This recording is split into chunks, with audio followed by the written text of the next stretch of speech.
Hey everyone, Austin from Whole Health Club here. Today I want to talk about a concept that's really important, really vital to your success, and that's setting yourself up for success. And to illustrate this, I actually just want to jump straight away into a little analogy. So we're going to talk about Serena Williams. Even if you don't follow tennis at all, I'm sure you've heard of Serena Williams. She is and has been one of the most dominant athletes in the world during her career. You would be very hard pressed to find more than a handful of other athletes who, at one point or another during their careers, dominated the rest of the field the way that she did. And so, there are a number of factors that make Serena Williams a really good tennis player. She has a fast reaction time. She's accurate. She can put the ball where she wants it to go. She has a fast serve. She's quick in her movements. But all of that is going to play a very small role if her positioning on the court is bad. And so what I mean by that is if we think about a tennis court, a lot of times a tennis player is not going to try and take a serve right up at the very front by the net because that ball is moving fast on the serve. If they're right up by the front of the net, they're not going to have a lot of time to react and they're probably going to miss. She's going to hang back more when she's waiting for a serve. As I'm sure if you've ever tried running backwards before, you can run forward a lot faster than you can run backward. So she's going to position herself in a way where she runs up to the ball and she's not trying to backpedal in time to get to the ball. She's going to set herself up with a wide stance so that she can go in any direction quickly before the ball gets behind her. And then, all of that is going to put her in a spot where her fast reaction time counts, where her accuracy counts. But if she's not in a good position, if she's like way off on the edge of the court and the ball hits 20 feet away from her, there's no way she's getting there fast enough. If her positioning is bad, then she's not going to be able to put herself where she needs to be to return the ball to the other side and win that game. And I want us to think about that positioning as, how we're setting ourselves up for success in life.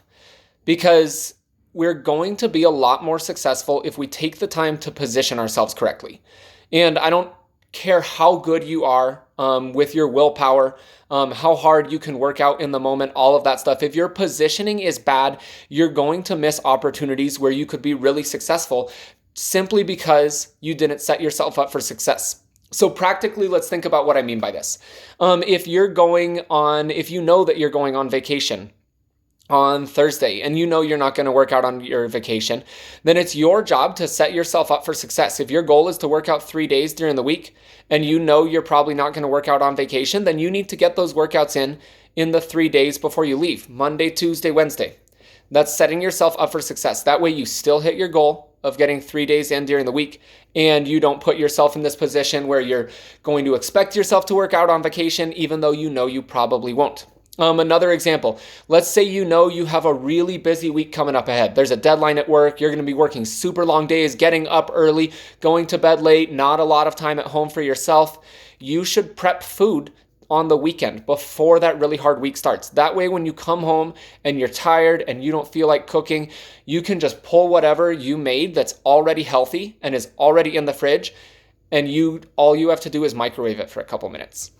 You don't have to sit there and put together this gourmet meal because at the end of the day, we know we're not going to sit there and put together a gourmet meal after working a 12-hour day.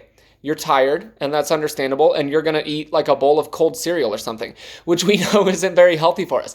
But if you already have ingredients for, a salad bar made, if you already have a stir fry in your fridge and all you have to do is warm it up, then you're setting yourself up for success there. And so that setting ourselves up for success is really, really important. It will help you be successful way more times than trying to run on pure willpower will. It will help you be successful way more times than just trying to fit things into your schedule wherever you can will. Again, to return to that analogy about Serena Williams, one of the best athletes in the entire world, and she can't just hope to react to where the ball's going to be. She can't hope that she's going to be able to get wherever it goes fast enough. She has to put herself in a spot where she's able to successfully react. And nobody is that good where they're able to successfully react without a little bit of proper positioning. So nobody's that good. One of the best athletes in the world is not that good. You have to set yourself up for success, or else you're setting yourself up for failure by default. So little food for thought this week, and that is my nutrition tip this week. And honestly, it's probably one of the most important nutrition tips I could give you. Much more important than walking you through specific nutrients or anything like that. If you can consistently get good at setting yourself up for success, at scheduling those workouts on days you know they're going to work, waking up early if you know it doesn't happen later in the day, prepping your food on the weekends if you don't cook during the week, then you're going to have success so much more often than if you just try to work harder and react better. Remember, work smarter, not harder, and you will find yourself having a lot more success in achieving your health and fitness goals. Have a good one, everyone.